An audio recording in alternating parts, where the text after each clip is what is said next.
Joey Barton has been spared jail for sending grossly offensive social media posts. The ex-Man City midfielder targeted broadcaster Jeremy Vine and TV football pundits Lucy Ward and Eni Aluko in posts on X. A jury at Liverpool Crown Court last month found the 43-year-old had crossed the line between free speech and a crime with 6 posts to his 2.7 million followers. He was found not guilty of 6 other allegations between January and March 2024. Barton of Widnes, Cheshire, told the court he believed he was the victim of a political prosecution. Judge Andrew Menary KC sentenced Barton to 6 months in custody, suspended for 18 months, on Monday. He was also handed 2-year restraining orders against each of his victims, which includes publishing any reference to them on any social media platform or broadcast medium, and he must also complete 200 hours unpaid work and pay prosecution costs of £23,419.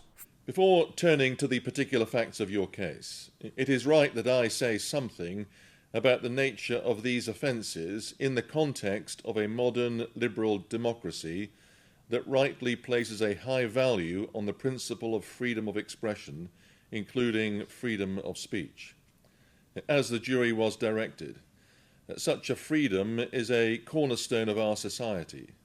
It guarantees the right of every person to exchange information, debate ideas, and express opinions, even those that are controversial, unpopular, or offensive.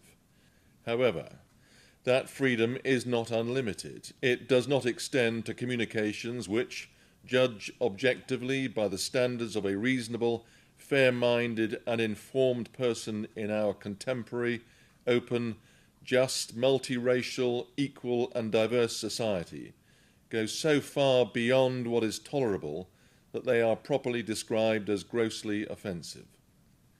Robust debate, satire, mockery, and even crude language may fall within permissible free speech. But when posts deliberately target individuals with vilifying comparisons to serial killers or false insinuations of paedophilia, designed to humiliate and distress, they forfeit that protection.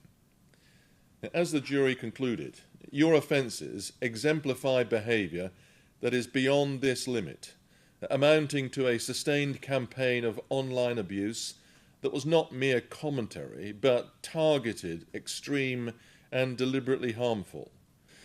On the 5th of January, in response to a clip of Ms. Aluko providing analysis during ITV's coverage of a men's football match, you described her footballing talent as pathetic and said, "Get them off the men's football, only there to tick boxes."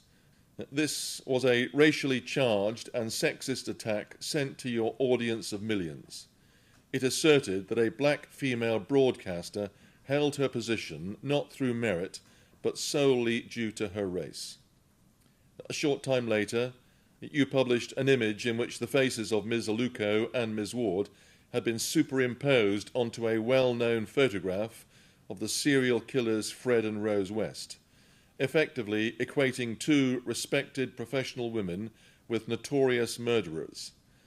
Between the 8th and 10th of January last year, you repeatedly and deliberately labelled Mr. Vine a bike nonce, falsely linked him to known or alleged child sex offenders, including Rolf Harris and Jeffrey Epstein, suggesting he might have visited Epstein Island, and urged the public to telephone the police if they saw him near a primary school.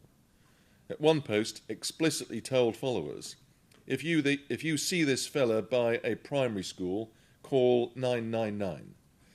By any measure, these messages amounted to a deliberate and escalating campaign that falsely portrayed Mr. Vine as a paedophile and actively encouraged others to regard him as an immediate risk to children.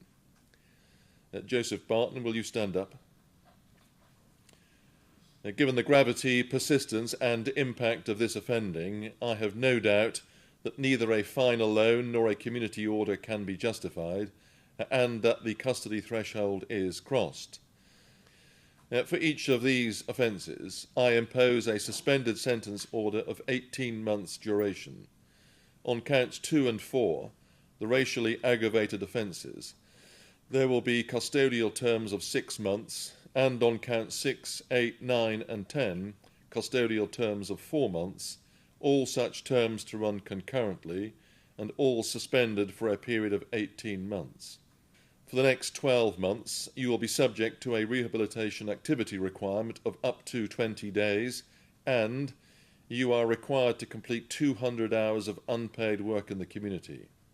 This means that you must meet with your supervising officer as and when required, attend and cooperate fully with any activities that are arranged, and attend for work when and where you are directed.